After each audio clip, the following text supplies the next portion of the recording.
हाय, आपके साथ मैं हूं Surabhi Sharma. India TV YouTube channel subscribe करिए, बेल आइकन दबाएं। और आपकी अदालत के बाद अब बात बैटल ऑफ बंगाल की। 12 फरवरी को पूर्व रेल मंत्री दिनेश त्रिवेदी ने टीएमसी से सांसद पद से इस्तीफा दिया था। तब से बीजेपी में जाने की अटकलें भी लगाई जा रही थी। आज दिनेश त्रिवेदी बीजेपी में आधिकारिक रूप से शामिल हो गए हैं।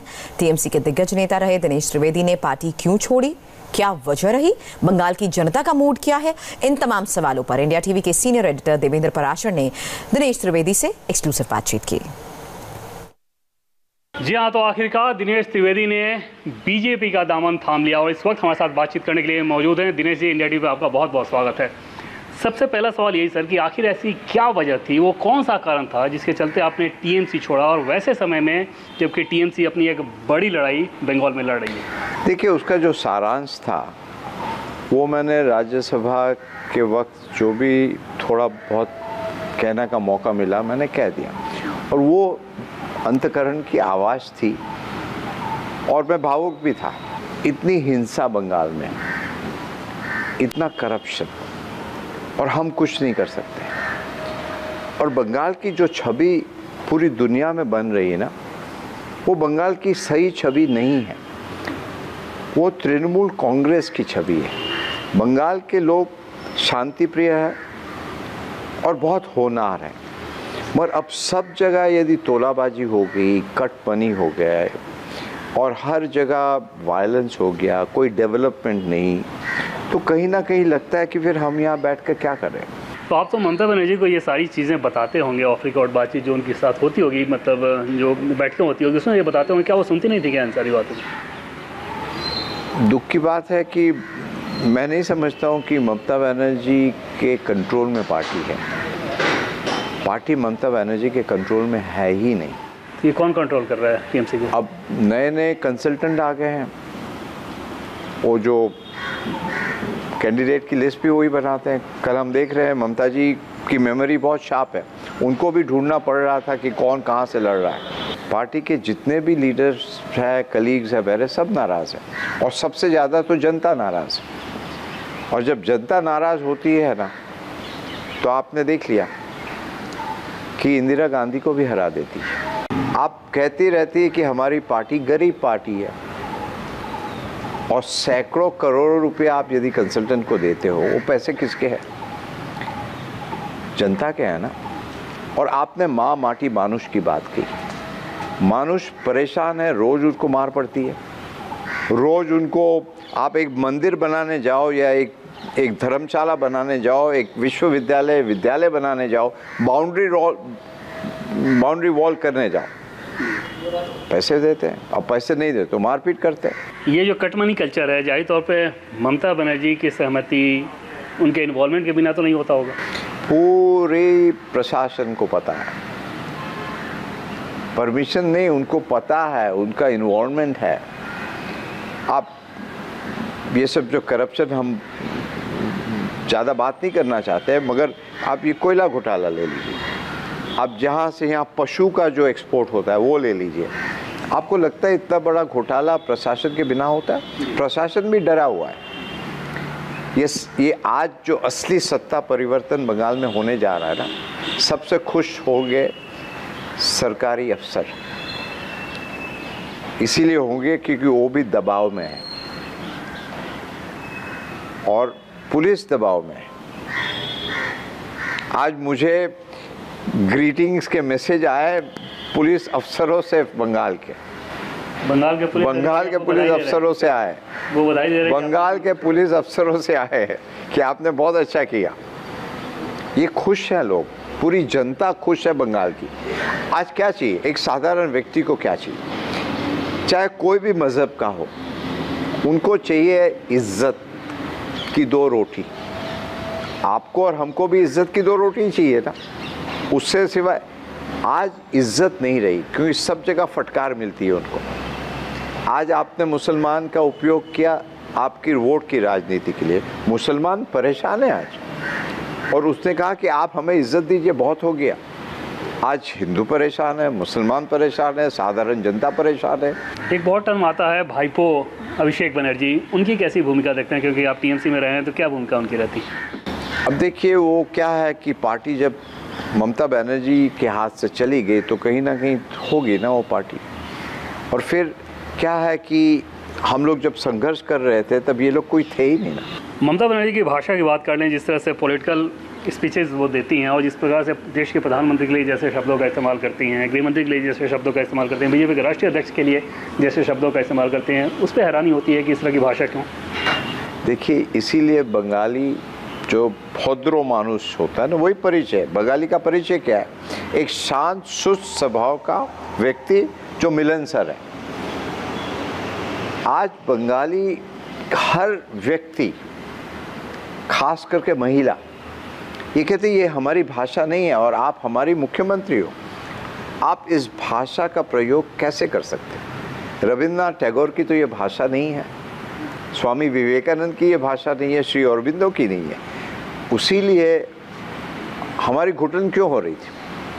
कोई भी हम पार्लियामेंट में स्पीच देते या टेलीविज़न में जाते तो मुझे कहा जाता है मगर आपने तो अमित शाह जी को गाली नहीं दी, आपने नरेंद्र मोदी को गाली गलौज नहीं किया, उसके बारे में आपने कुछ कहा नहीं, और जब अच्छा काम होता है तो हम अच्छा कहते हैं तो आप तो उसकी बड़ाई कर रहे हो।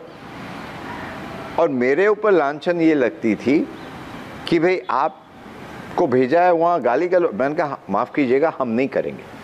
हमने अपने प्रिंसिपल से कॉम्प्रोमाइज़ नहीं किया।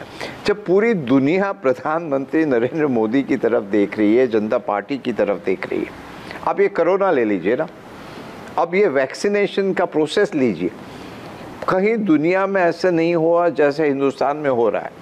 और ये वैसे गरीब देश है तो ये ऐसे ही हो रहा है क्या? कहीं ना कहीं नेतृत्व तो है ना, कहीं टीम वर्क है। एक नेता क्या होता है? नेता वही होता है जो टीम को इंस्पायर करता है, और इंस्पायर तभी करता है कि जो करनी और कथनी में उनका फ़र्क नहीं होता है।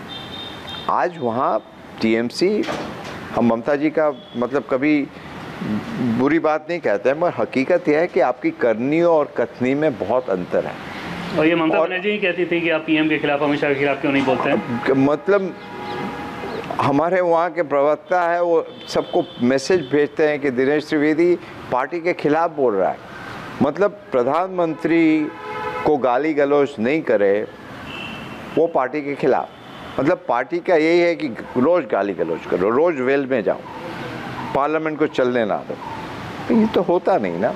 और दूसरी बात, वायलेंस, नड्डा साहब की गाड़ी पर अटैक हुआ, मैंने निंदा की तो पार्टी ने मेरी निंदा की। मैंने कहा कि वायलेंस, आज सुस्त समाज में वायलेंस की कोई जगह नहीं। और नड्डा जी पर अटैक होना ये बंगाल के लिए एक बहुत ही चिंता का विषय है, और ये बंगाल का परिचय नहीं है। ममता बनर्जी की तरफ से बार बार ये कहा जाता है कि ये बाहरी लोग हैं, प्रधानमंत्री मोदी हो, अमित शाह हो, नड्डा हो, जो लोग भी बीजेपी के नेता जाते हैं, इन्हें बाहरी बताया जाता है। क्या इसका असर ग्राउंड पे कोई आप देखते हैं बंगाल में कि वहाँ के लोग इस बात को समझते हैं? इसी बात का तो अफसोस है बंगालियों को। जहाँ आप देखिए बंगाल के कितने लोग बाहर हैं। आज गांधी जी की बात कर लीजिए, आप नेताजी सुभाष चंद्र की बात करिए, रविन्द्रनाथ टैगोर पूरी दुनिया में है, अंदर बाहर का कोई नहीं। मैं तो कहता हूँ कि लोगों को ये लग रहा है कि तृणमूल कांग्रेस बाहर की पार्टी है। मैं एक बहुत गंभीर बात कहता हूँ, अब तृणमूल कांग्रेस क्यों बाहर की पार्टी है? बहुत सारे मायने में ममता जी बाहर की रहे, क्योंकि वो बंगाल का कल्चर रिप्रेजेंट नहीं करती। जय श्री राम का नारा ममता बनर्जी को ऐसा लगता है कि हमें चिढ़ाया जाता है। अब आप जिस पार्टी को आपने ज्वाइन कर लिया है, ये चिढ़ाने के लिए इस नारे का इस्तेमाल क्यों करती है ममता बनर्जी के शब्द में? क्या ये चिढ़ाना है, जय श्री राम कहना? आप बंगाली से पूछिए, आप भक्ति मूवमेंट, चैतन्य महाप्रभु, हरे कृष्णा हरे राम, भक्ति मूवमेंट की स्थापना बंगाल में हुई है। रामकृष्ण परमहंस, अब नाम ही राम से की शुरुआत होती है। अब जहाँ जो पूरा हिंदुस्तान, ये जो धर्म है ना, वो संस्कार है। और आज जो बंगाल में जय श्री राम के नारे लग रहे हैं ना, वो पॉलिटिकल नारे नहीं है, वो दिखाते हैं कि आप जो अपीजमेंट पॉलिटिक्स कर रहे हैं ना, उसके खिलाफ है। और ये नारे कौन लगा रहा है? साधारण जो वहाँ की पब्लिक है वो लगा रही है। हम जब चुनाव में थे, जय श्री राम के नारे लगे, हम भी जय श्री राम करते थे। अब आप बताइए, आपको चिढ़ क्यों है जय श्री राम से? राम मर्यादा पुरुषोत्तम, उससे चिढ़ है आपको।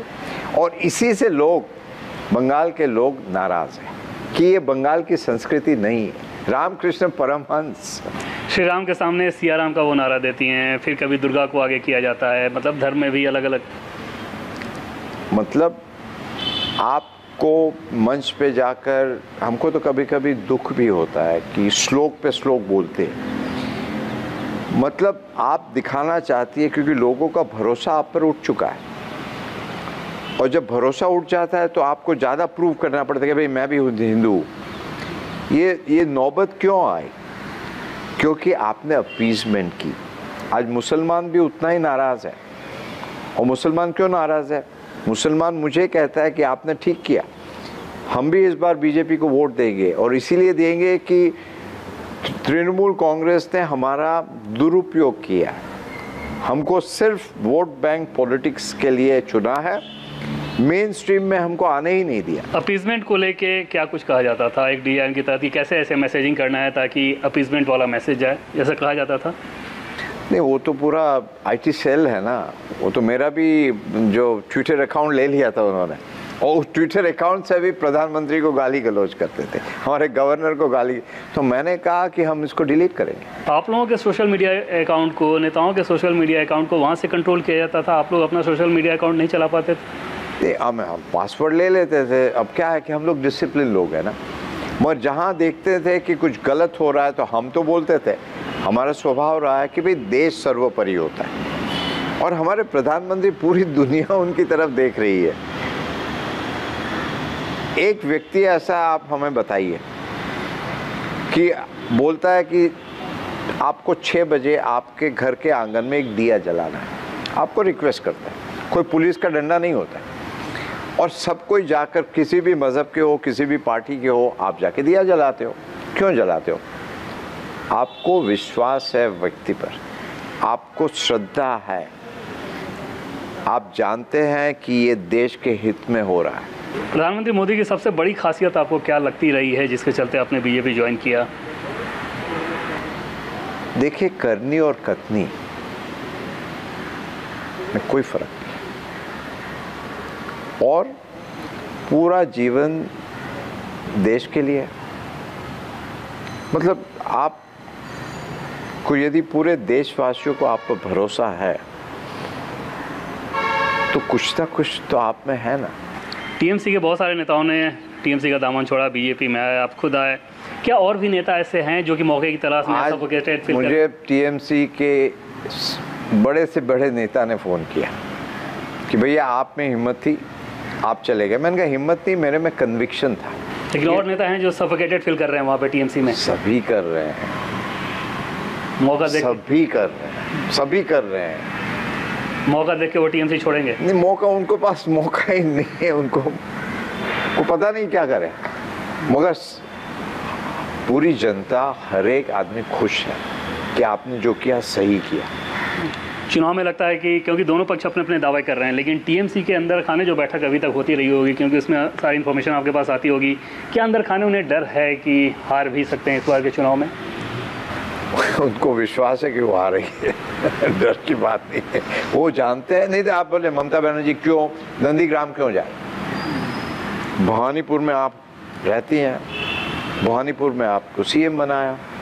दिनेश जी, इंडिया टीवी से बातचीत करने के लिए आपका बहुत बहुत धन्यवाद। तो ये थे हमारे साथ टीएमसी छोड़कर बीजेपी का दामन पकड़ने वाले दिनेश त्रिवेदी, जो कि ये बता रहे थे कि आखिर किन वजहों के चलते इन्हें टीएमसी छोड़ना पड़ा और आखिर क्यों इन्होंने बीजेपी ज्वाइन किया। और बंगाल में चुनाव प्रचार के शोर के बीच आज कहां उठी आग की लपटें। हैरान करने वाली तस्वीरें देखिए अब से थोड़ी ही देर बाद।